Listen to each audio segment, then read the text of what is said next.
Nobody reads anymore. Books are dead. Print is over. That's what you think everyone says. But explain this to me. Why are the richest, most powerful brands on the entire planet are pouring millions of dollars into the very thing that you think are out? Books? It's because the fashion brands and all of the high-end, amazing luxury houses are betting against counterculture. They're putting money into reading. They're betting everything on it because books aren't dying, okay? Books win every single time. So if you've been waiting for the right time to write your book, stop waiting. Books are in. Being an author is one of the coolest things you can ever be right here, right now, in this day and age. And I'm about to prove it in 7 key ways that the fashion industry is leaning into books and making books a part of our culture. Get on this bandwagon right now because everyone is in on it and I want you included in it as well. Let me start with one man that to me is one of the most iconic fashion houses, fashion brands in the world. He honestly understands it better than anyone. And he has a very high-end fashion, kind of soft, chic, elegant brand. And his name is Brunello Cucinelli. Everyone and everything about this brand is soft, chic elegance. He is the king of cashmere, and he lives in a tiny village. It was based in a tiny village in Solomeo. And what did he build in this village? Not a big factory, not some massive compound. Well, he has that, but he built a library, a free, open to the public library full of philosophy, poetry, and anyone can access it. He built it on the words of a Roman emperor. 2,000 years ago, Emperor Hadrian said, "Books showed me the way of life and the way in life. Then life made me understand books." Cucinelli says building this library is like building a granary, a place that really feeds people. And that's what books are to him. And truly, books are that to everyone. Not decoration, although it can be very beautiful, but it can feed a whole civilization. The real headline of all of this, and it's bigger than any trend, books are chic. But they're not just average, daily, everyday chic. They are a part of culture. They're the thing that culture is built on. They're timeless. And today, I'll show you a piece of it and how really books are everywhere, especially they're quietly taking over fashion. If you've got a book in you, you're not chasing cool. You are the cool. You're the source of it. Make books a part of who you are and write that book today. Books are culture. And here's the first reason why. You, my darling, are in the hot author era. Luxury brands used to fill their ads with supermodels, and they still do. But now they're putting authors inside of these incredible campaigns, real writers, because a famous author gives a brand something a model can't. Not just beauty, but the depth within them. The feeling that you can be pretty on the outside, but also that you're just so cool because you're so interesting and fascinating. And I would say, I'm going to take us 10 years back. We could talk about Emperor Hadrian all day long about how books inspired him, but I want to think about 2015, Celine. This is a French luxury brand, and they casted Joan Didion, this legendary American writer, and she was 80 years old at the time. Celine had a sunglasses campaign, and that was the spark to inspire Celine casting Joan Didion into this. It exploded. Now, fast forward to 10 years later, in 2025, Prada teamed up with a novelist, Ottessa Moshfegh. I think I did pronounce her name wrong, but she wrote My Year of Rest and Relaxation. And she wrote 10 original short stories that the actress Carey Mulligan became the character in all 10 of them. A physicist, a puppeteer, a translator. They printed it as real little books and handed it out, I think in London, Paris, Milan, and Tokyo. Also, Bottega Veneta built a campaign around novelist Zadie Smith, all about hands and the craft of writing next to the craft of making a bag.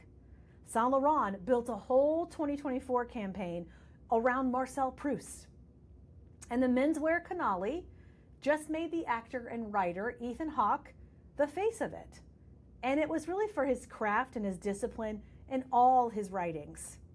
So scholars have this fancy word for this, and it's called transcoding. In plain English, it means that brands are turning big ideas into clothes that you can wear. The writer is the model now. Being an author is the look. Number 2, it's not new. Writing a book and being an author, and writing in general, is one of the oldest chicness there is. Before you think about TikTok and everything else that's around book talk, really think about the heritage of truly a fashion culture moment like that is books. Coco Chanel surrounded herself with writers and poets 100 years ago.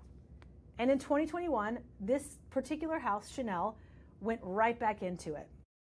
Literary salons hosted by Charlotte Karasagi had their own fund to prize a young writer's second novel. So the author as a tastemaker isn't a trend.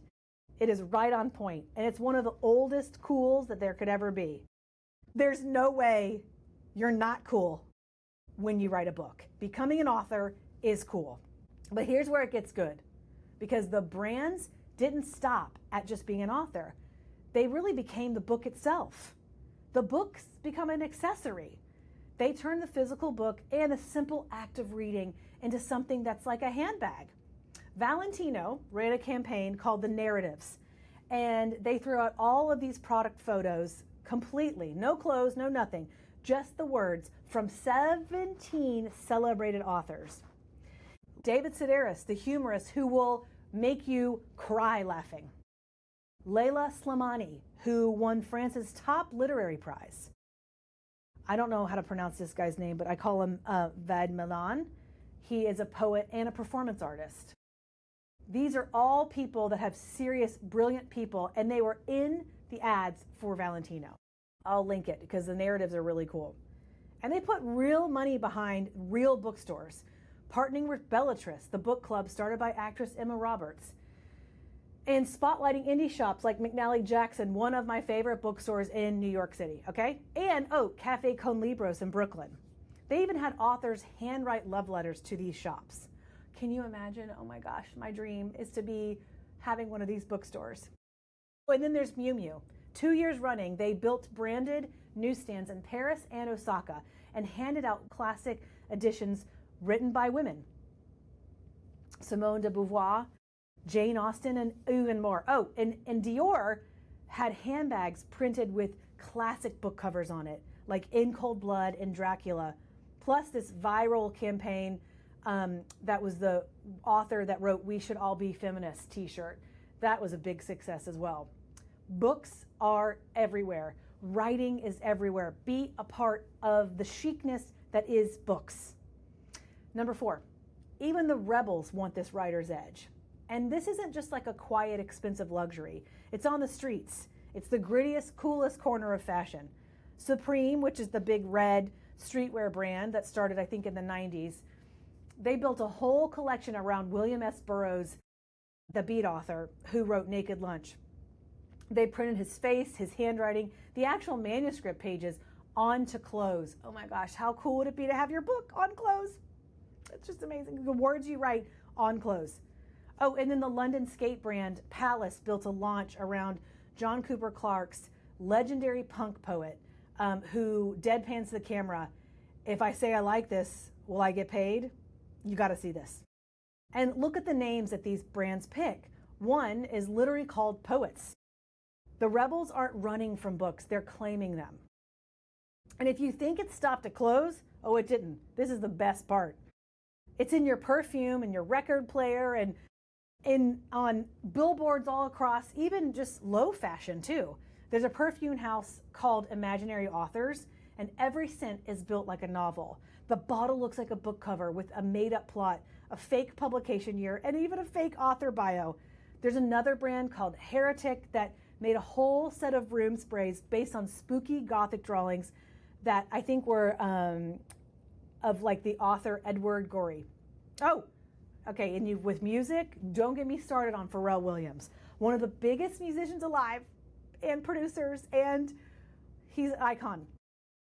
He's now running the menswear at Louis Vuitton, and the walls between music, fashion, and ideas, they've all just kind of blurred and they've come down. Books are the thread of all of it. And I'm only just talking about this last 10 years. Think about how books have created everything in fashion and are incredible. Let's go back 20 years. Oh, not 20 years, 30 years. This tiny record label put out something called The Priest They Called Him, and that was in William S. Burroughs.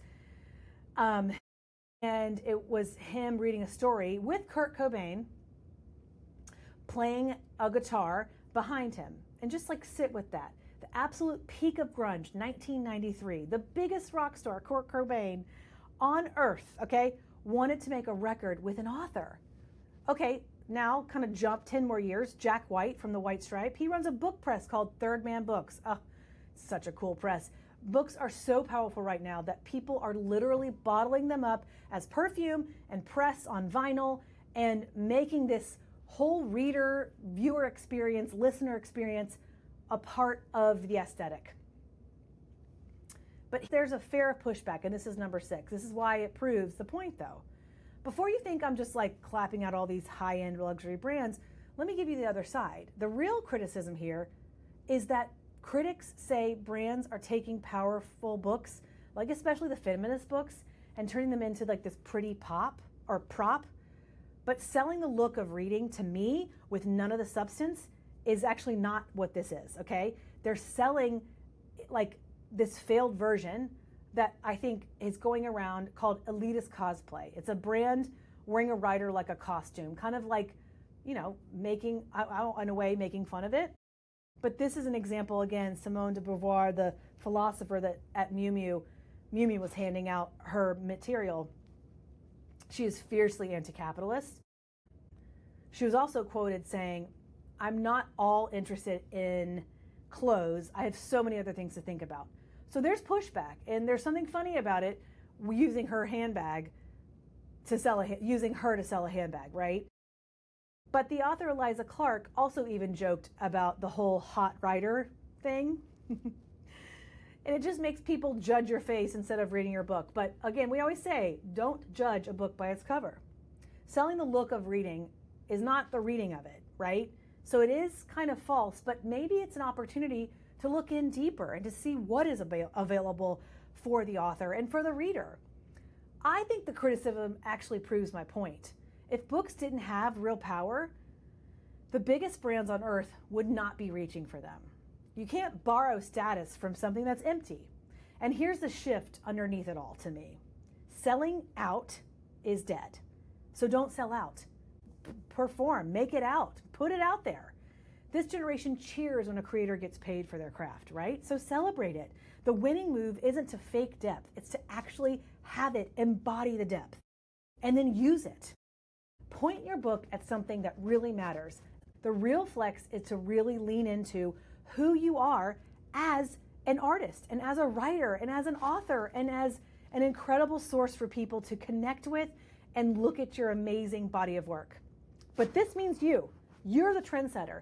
You're the person that has to pave the way for this new concept. You never know when some fashion brand's going to pass you out. And maybe that's not your goal, and that's completely fine. I'm just making the relevance here that it stands the test of time. And here's what it means for you. The book that's inside of you can be out in different ways. You can even think of this as like a licensing play. Being an author is not someone who's dusty, typing in a corner. It's not lonely. It's not something that you do by yourself. It's a cultural capital. These brands that are treating writers as the coolest people in the room, they're right, because authors are the coolest people in the room. When you write a book, you become that. These brands can only borrow it from you, and you can actually be it. So don't just pose with a book. Become your own book. Don't hold it as an accessory. Write it. Read. Embody what the words are on your page. Do the real thing everyone else is only imitating. The look that is empty is without the substance, but you put the substance into it. Put the substance into the book. Books are chic. Books are culture. Books are fashion. Books are iconic. And when you write that book, you can stop chasing the trends and become the trend. Set the trend. If you've got a book in you, I know there's a book in you. You already have it. You already have the concept. Get it out. It's the most valuable thing you can do. You just write the darn thing and become the trend. If you feel this fire, because maybe I'm pushing it and maybe I don't really pronounce the names right, which that's on me. I need to really get clear on the people's names. But this is the thing you're supposed to do. Reach out to us. Get in the room with me. Let's talk about the Author Society. Let's get a part of the conversation so you can be culture or counterculture or be grunge or be the fashion. We all take this seriously, so I want you to take it and join us on this mission to help you publish effectively and become the icon that you know you are. It will change your life. Books are culture. When you write it, you can set the trends. Thank you, and I'll see you in the next video.